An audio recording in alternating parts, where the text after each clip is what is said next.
ছোট্ট জীবনে অনেক সিনেমা করেছি, তবে এই সিনেমা আমার জন্য ভিন্ন। শাকিব খান যে এত পাক্কা অভিনেতা তা আগে বুঝিনি। হ্যাঁ, বরবাদ সিনেমার প্রশংসা করে এভাবেই বলছেন ভিলেন যিশু সেনগুপ্ত। সম্প্রতি কয়েকদিন আগে প্রকাশ পেয়েছিল বরবাদ সিনেমার টিজার। প্রকাশের পর দুই বাংলাই সমান আলোচনায় উঠে আসে। তবে টিজারের সবথেকে বেশি আকর্ষণীয় ছিল যিশুয়ের এক ঝলক।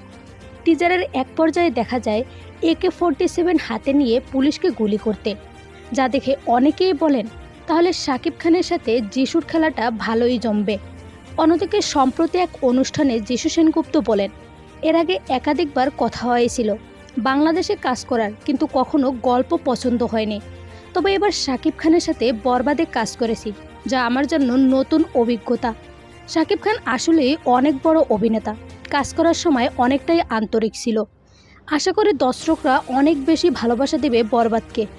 উল্লেখ্য, যিশু সেনগুপ্ত ও ইদিকা পাল দুজনেই ভারতের হওয়ায় সবাই চাচ্ছে একই সাথে যেন কলকাতায় মুক্তি দেওয়া হয় এই সিনেমা। সো ভিউয়ার্স, টিজার নিয়ে আপনার মতামত কি জানিয়ে দিন কমেন্ট করে।